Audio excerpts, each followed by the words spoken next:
I also work at the school that she goes to, and they're very flexible, which is why I was able to propose a parenting plan allowing Michael some overnights during the week.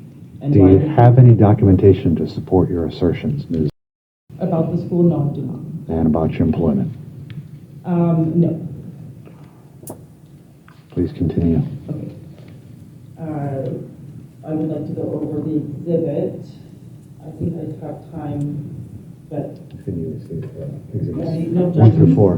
To which one? To any of them? 1 Right through now 4. I'm asking Berman to see A, B, C, and D.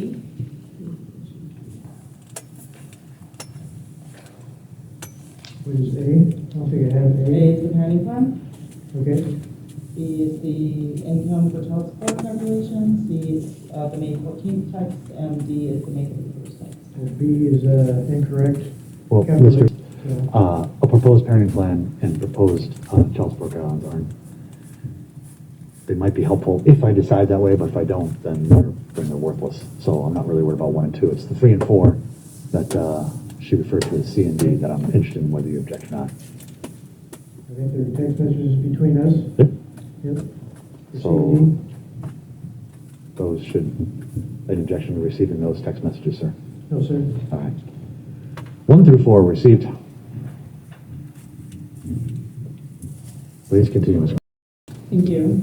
So in Exhibit C, this is a conversation similar to the one that he provided in his exhibit of me notifying him of my initial plan to move out of Lynn County and to move more than 60 miles away, which would modify the parenting plan. I'm not going to go through and read every word, but it's me basically explaining why I'm choosing this as opposed to staying in Albany for hardship reasons, financial reasons. His responses are very short and vague. Something on Friday, May 9th, he said, this is not in the best interest of Ashlyn. She lives in Albany and goes to school there too. Then later on, he said, So let me ask you about that. Up until that point, where was she going to school until this May 9th text from Mr. here in Albany. All right. And she was going to school since kindergarten? Yes, she attended kindergarten there. She withdrew her. No, it's her turn. In our original divorce in 2022, we did agree both with joint custody that she would be homeschooled, but I did find a need for her to be in public school for the 1 year to establish her IEP. I wanted to make sure she learned to read on time, she was learning, mathematics, and that she was up to grade level before I began homeschooling or using private school options. So, any records for how she did it? I do not have any records from. Do you, sir? You don't have any records? I do have a testimony. All I know is that she was withdrew, I think, a month early because when she left there, this was the May 9th, the school was not over. I think she left the area a month early from school. So she withdrew early. She didn't finish all year. Why? Why did you pull her out of school? Oh, well. All of her friends, all of the education that she had for the previous 2 school years, a month and a week or 2 before school got out. Why did you pull her out? Sorry, 1 year. It was just kindergarten that she attended. We moved from our location in Albany in May. On May 26th was the eviction date, so that was the date that I agreed for the landlord that we would be gone by. I had nowhere to reside in Albany at that time that would allow me to continue to put her in school. I decided to go closer to Mr. She could be closer to her dad for parenting time in Lane County while I was waiting during the waiting period to leave to Southern Oregon. And had Mr. ever been late or missed any of the child support payments that I ordered him to make?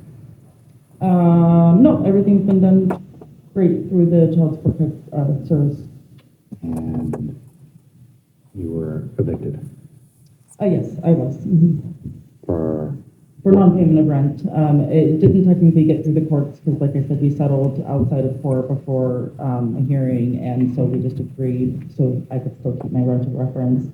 The Oregon Health Plan did approve our rental assistance, but not until 2 days after we moved. So they still are going to pay the landlord what I owed him, but it's a process. I'm still working on that piece. What happened to your employment? I ran a certified childcare out of my home. I was the owner of my own employment. What happened to that? Well, after taking care of my son for 2 months, I could not sustain the business. It's a very high demand business. There's about 165 pages of rules to follow from Oregon to operate a certified home daycare. And 2 months is enough for that business to fail without income. So despite my efforts to get through all of the resources and asking for help and having a yard sale and everything, selling my horses, my cows, my everything I owned, I was still unable to come up with enough rent because it was $2,000 a month rent there.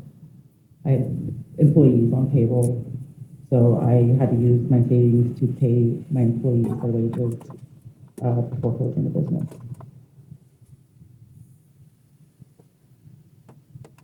Please continue, Ms.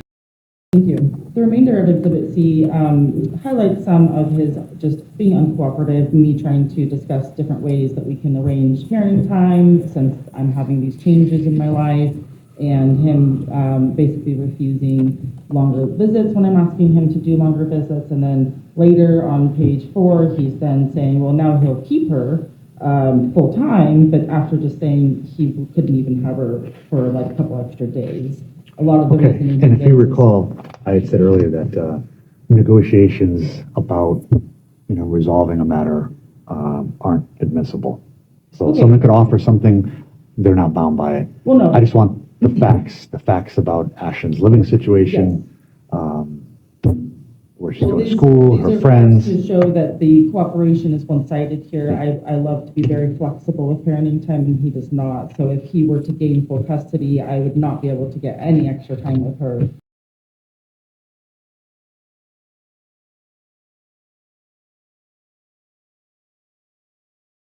Which Well, the continues parties in don't have to be flexible, they can just follow the judgment that I order. Yes, and I was hoping we wouldn't have to go that route, but here we are. Here we are. Here we are. Okay, so then I'll continue with my testimony. Okay, so while we stayed in Lane County for 2 months, there was many challenges camping in that area. There are limited RV park options. They have high costs and strict income requirements. We had to relocate with the camping trailer frequently every 1 to 2 weeks because of camping rules and parks being filled up. And often we ended up camping over an hour away outside of the Eugene-Springfield area.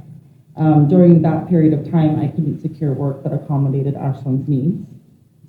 During that time, Mr. got a CPS report, which temporarily prevented me from being able to work in childcare.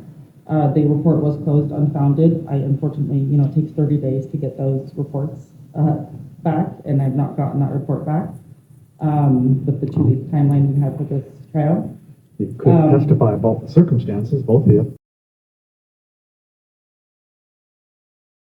This is as far as I've listened, so you guys are now caught up to where I've been caught up recently. I did listen to all of this a couple months back. When I listened to that audio, I want to say, oh, I didn't mention that the homeschooling was in the previous plan. Oh, I didn't mention that he was being uncooperative. Maybe I didn't talk enough about me being a daycare provider, me working from home, about how we tried to survive in Lane County to be closer to her dad, how I tried to get support from community, how I was wrongfully denied the insurance claim. They should have paid rent. This should not have happened. Maybe I didn't say how my life completely fell apart and it wasn't my fault. There's more to my testimony. We're not done.